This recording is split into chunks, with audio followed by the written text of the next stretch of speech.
Nebraska Governor Pete Ricketts says he remains confident that the benefits of reopening schools this fall outweigh the risks presented by the coronavirus pandemic, and that he thinks students can safely return to classrooms.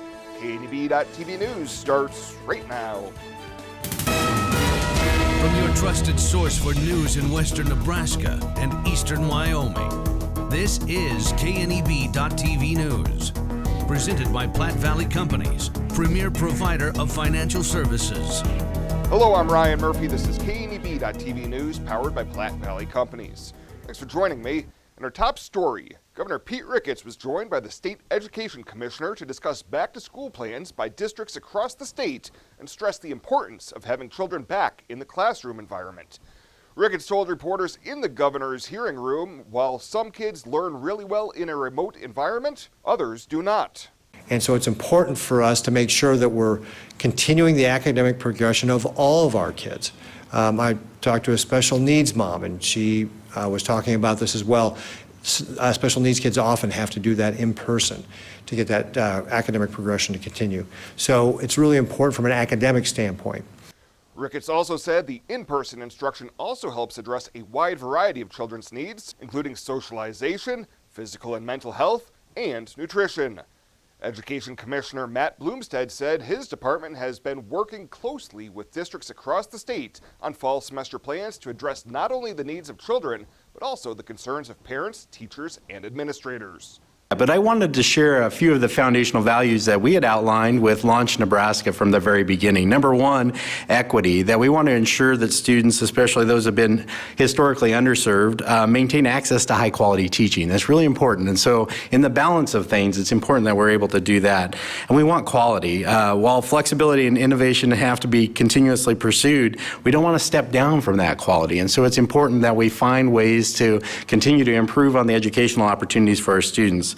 We want flexibility, and obviously that's this moment in time just requires that flexibility to be able to move forward. And some of that flexibility has to be given from the Department of Education to our schools to work with them to ensure that they can both manage the safety of students and staff, as well as manage the importance of keeping an educational system moving forward. And we'll do that. We continue to do that with our schools and talk about the rules and regulations that we can provide flexibility around. Many districts are also offering parents a stay-at-home virtual option as well. Well, last night, Scottsbluff County Commissioners approved a number of safety-related agenda items during their meeting, including a renewal of a contract to house juvenile offenders with Lancaster County. Sheriff Mark Overman told the board detention center staff fully intends on continuing to send juveniles to Casper, Wyoming whenever possible due to the facility's proximity and cost of $180 per day. But if we get jammed up, we might need Lancaster County. So that's why I asked you to sign that.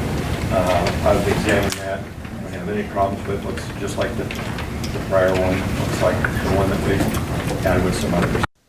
The Lancaster County contract would call for a rate of $300 per juvenile per day. The board also approved an updated mutual aid agreement for fire and EMS service among the county's cities and towns, as well as a resolution for the county to oversee a temporary highway closure anticipated in the near future. Well, coming up after the break, Bill Boyer's in with your Tuesday evening forecast, and so severe weather is certainly in the mix. I'll have that right after this on KNEB.TV News. Local lending. We're here for you from start to finish. Keeping money in our economy, supporting local jobs, giving back to our community, investing in entrepreneurship, making our quiet towns a destination. At Platte Valley Bank, we support local because we are local. Take your career to the next level with Chadron State College's online Master of Business Administration program, taught by experienced professors who care about your success. The accredited, fully online MBA program is backed by CSC's more than 100 years of education leadership. Flexible, 8-week courses let you work at your own pace wherever you are, and CSC's experienced professors are committed to your success. Chadron State College, real people, real results. Join us today at csc.edu.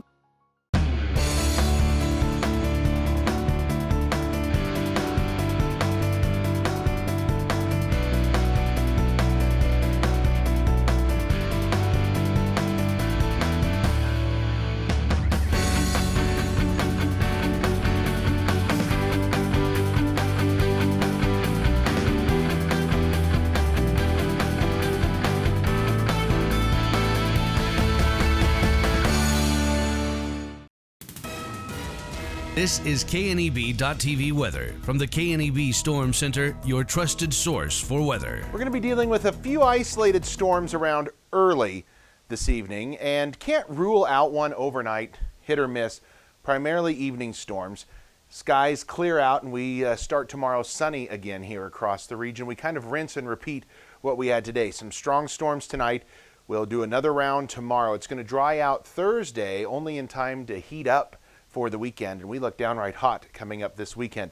Yesterday we hit 92 after a morning low of 58, about where we should be for this time of year, not about where we should be here in the rain department. These numbers have been in the red for quite a while, 4 inches below normal for the year. We do have a severe thunderstorm watch up here for the southern portions of the Nebraska Panhandle along that I-80 corridor, then up through Harrisburg, Scotts Bluff over to Torrington and southeastern Wyoming. This goes further south, actually all the way down into Texas, this one singular watch till 9 o'clock tonight.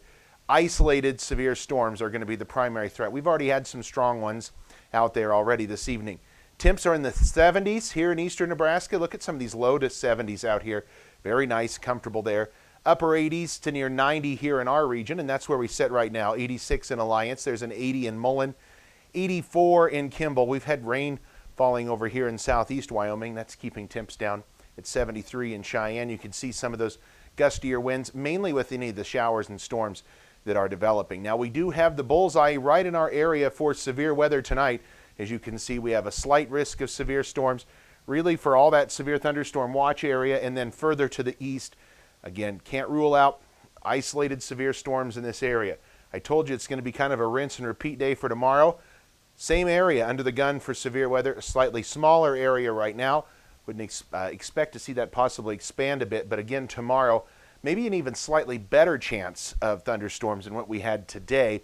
But again, large hail going to be the primary threat. Thursday, that all pushes away and out of here. So Futurecast shows isolated thunderstorms, scattered storms around this evening. Overnight can't rule out an isolated one as well, but primarily they're going to be evening. Don't focus individually on where each one of those storms are on the map. They're going to be hit or miss. It's really tough to futurecast exactly where those will be. Low temperatures tonight going to be in the upper 50s. Now tomorrow we start the day with sunshine, but notice what happens as we go through the early afternoon. Again, we see showers and storms start to build in the high country, push off to the east across the area, and another round of showers and storms move here across the region. And hopefully between both tonight and tomorrow, everybody will pick up some rain and hopefully not get much in the way of hail, but we're in the upper 80s here for highs again tomorrow. Enjoy that, because that's the last day that we are going to be in the 80s. Again, notice this map really blotchy with some heavier embedded areas of heavier rain. Otherwise, a general light dusting of rain.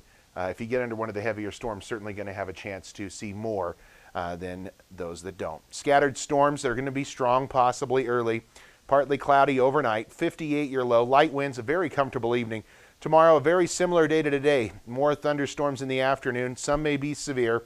It looks like east winds tomorrow, about 10 to 15. One last day in the 80s. We're not going to warm up too much on Thursday. We'll only be in the low 90s. But look at Friday, Saturday, Sunday, upper 90s to near 100. Whew, warming up out there. And we stay in the 90s when you go back to work next week. It's going to be very, very warm here over the next several days as we get past this few days of cooler temperatures that we've had here across the high plains. At 21st Century Equipment, we're proud to introduce the new Build Your Own tool. Build the John Deere you've been wanting and see how affordable it really is. Visit 21stcenturyequipment.net to build your own compact utility tractor, mower, or gator. It's easy to add implements, attachments, and view financing options. Build the exact tractor for your needs at a price you can afford, all from the comfort and safety of home, with a new Build Your Own tool at 21stcenturyequipment.net. As farmers make plans to return to their fields for spring planting, we urge farmers to be alert to the dangers of working near overhead power lines. Electricity is one of the most overlooked, yet deadly hazards of working on a farm. Beware of increased height when loading and transporting equipment on trailers. Avoid raising the arms of planters or cultivators or raising truck beds near power lines. So let's take extra caution this spring planting season. This message brought to you by Roosevelt Public Power District, your touch-tone energy partner, the power of human connections. At TC & More in Scotts Bluff, we have toys and puzzles for your children, or they make a great gift. TC and More has craft activities, pretend play toys, and dozens of puzzles and games for all ages. We also have the largest supply of Melissa and Doug toys. And we still carry all of your classroom essentials. Remember to like TC and More on Facebook. TC and More, 1621 Broadway, beautiful downtown Scottsbluff. Welcome back. Unified Command announcing 7 new COVID-19 cases in the Panhandle and 5 new recoveries during their Monday afternoon update. The latest cases are all in Scottsbluff County, including 2 people aged 19 and under and 5 adults. The new recoveries include 1 in Kimball County and 4 in Scottsbluff County.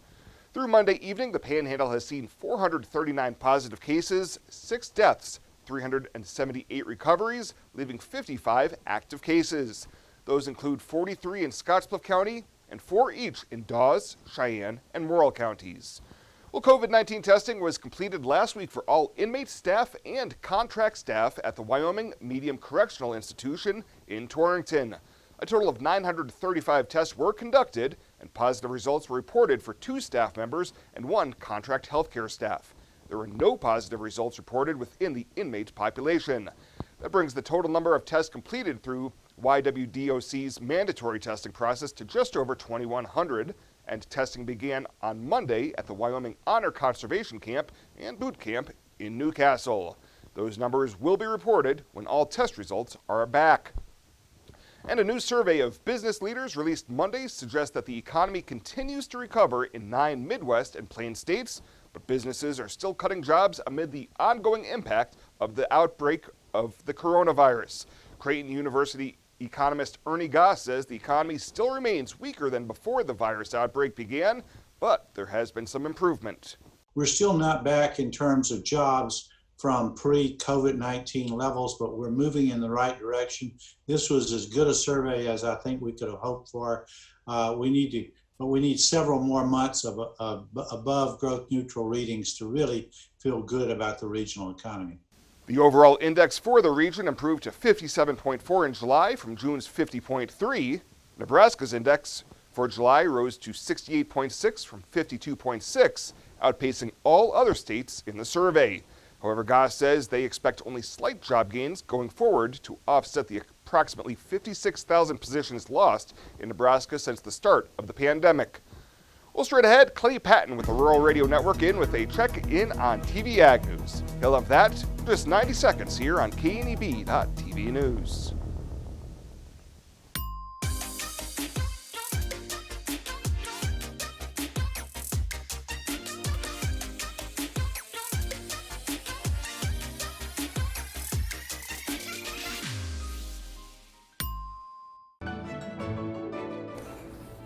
This chair is way too big.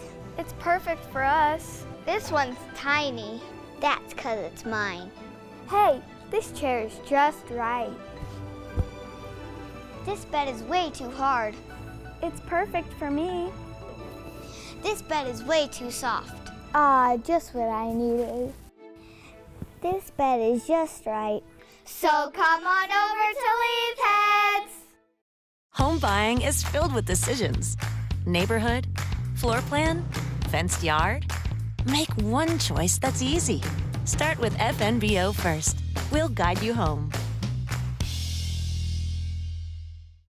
Home buying is filled with decisions. Square feet, fixer-upper, room to grow. Make one choice that's easy. Start with FNBO first. We'll guide you home.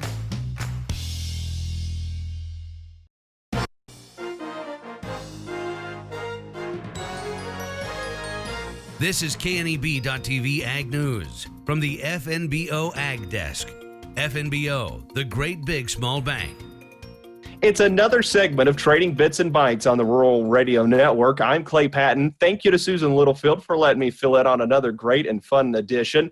Welcome to my home studio as well, as you can see behind me. Now, talking the trade with us here this day on the Trading Bits and Bytes is Jeff Peterson of Heartland Farm Partners. And Jeff, as always, appreciate the time to come and talk the markets with us. It's been an interesting week of trade, and really I start here on the export side of things. We came in with Monday marking 10 straight sessions of China making flash sales. But then Tuesday and Wednesday, we went on a hiatus and we started to dip lower. Thursday, China's back in the markets with a record purchase of almost 2 million metric tons, something that we hadn't seen since the days of the USSR. So overall, coming here towards the end of the week, I know prices are towards the low, but what do you see as the broad market picture here?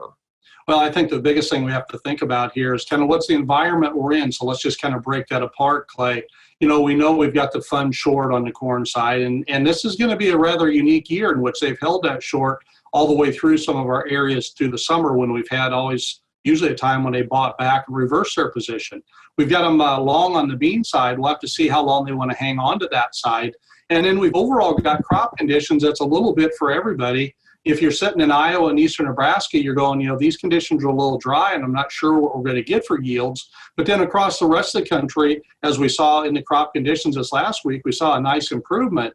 And as a result of that, we're setting ourselves up for what appears like some really good crops on the corn and bean side. And as a result, I'd say the supply and the supply discussions kind of in the driver's seat right now, even though we've had some good export numbers and some good demand numbers, Clay. Whether you want to talk about the supply side of the equation or the demand side of the equation, it's all in the monetary funds of how that trades in between, and then primarily that's priced in U.S. dollars. Now, we've seen the U.S. dollar index today take several percentage points off the top, now around that $92 to $93 handle, which is positive. We haven't seen this type of price action in nearly 5 years on the U.S. dollar. But, Jeff, you and I have talked about this before, the fact that when you're looking at the dollar, you're typically looking at the index, and that's it against a basket of other currencies. So right now what we're seeing in the dollar action, is this useful to commodities, or is this something where it's more euro and global currency based? I think it's more global currency based. I mean, anytime we can have a weakening, the thing we always look over to and see how we're doing against the real. And the nice part is we've actually had some improvement. So we are a little more competitive on the currency side against the real. And we know that basically the Chinese, whether you want to call it the yuan or the renminbi, that's basically pegged to us, so not a lot of difference there. So then we look out and see what's happening out there against the Argentine peso. But I still think it comes back to the supply and where do we think we end up going from here, Chad? Now, as we look as well back to that supply side of the equation, you said it earlier, we've got really strong crops heading into the first week of August here in the U.S. with the soybeans as well as the corn. And maybe we're not talking enough about soybeans and just how good and strong of a crop this could be. From your perspective, what are you thinking on trend line yields and possible carryouts as we start to look towards the end of the marketing year? Yeah, starting first on the corn side, I think something we have to look at is that our current number, USDA is using a 178.5. They've been at that number. We're really thinking because of conditions and also looking forward to what the forecast is, we're thinking that something around the 182 is in the cards, and it could go a little higher than that. And when we throw in that 182 number, then we start talking about the ending stock number, and unfortunately we start getting back up to that 3 billion bushel area again on the corn side. And when you throw a stocks to use on that starts getting to be down in some concerning levels, Clay. We start getting ourselves back down, 295 type these futures numbers sometime between now and the time we get to harvest. One other thing that we run into, though, is as we look at the demand side, one question we have in the back of our mind, we think the exports are going to be good, but we have a little bit of a question mark on that ethanol side. And our question mark on the ethanol side really comes back to what is going to be the new normal in regard to miles driven, because sitting where we're at right now, we know that we need to see more miles driven if we're going to be able to continue to increase our ethanol production to get it up to a level where we even have a chance of hitting the forecast for the 2020. Because on the 2020, we're setting it at 5.2 billion is what they're looking at for the demand side on the ethanol side.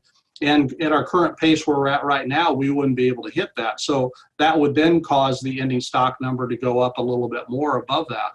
Again, Jeff Peterson with Heartland Farm Partners here joining us today on Trading Bits and Bytes. If you'd like to follow Jeff on Twitter to see his latest thoughts in the markets and marketing, make sure to follow at Jeff Peterson01 on Twitter. Again, it's been Trading Bits and Bytes on the Rural Radio Network. Have a great day, and we look forward to talking to you next week.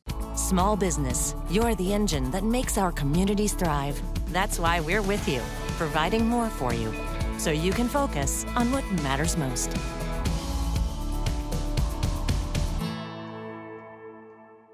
Small business, you're the engine that makes our communities thrive. That's why we're with you, providing more for you, so you can earn more, save more, and do more.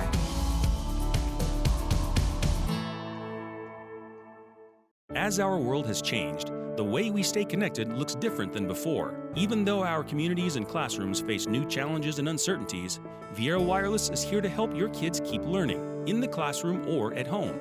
For less than 35 cents a day, our Student Unlimited plan has nationwide talk, text, and data, hotspot internet, and a free smartphone with no credit approval required. Learn more at viero.com or your nearest Viero store. Viera Wireless, keeping you connected. When it comes to helping local folks with the loans and financial advice they need, we don't horse around. Our only goal is to help you and your family achieve your financial goals with the right loans and savings products. So if you want to bank with people that care about you and your financial needs, stop by or give us a call. First State Bank. We're big on you. Member FDIC. Online at fsbcentral.com. Well, let's take a look what's happening on today's community calendar.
That's a look at today's community calendar, brought to you by First State Bank, honoring those who give back. Nominate your community champion at fsbcentral.com. At Elite Physical Therapy, we provide preventative and rehabilitative treatments that maximize function and promote well-being for patients of all ages. With 2 locations in Scottsbluff and Gearing, we offer the convenience of you choosing your location with the same great services no matter where you go. Stop into one of our locations today, in Scottsbluff at 214 West 27th Street or in Gearing at 10th and M Street, and see what Elite Physical Therapy can do for you. Treatment you need and care you deserve.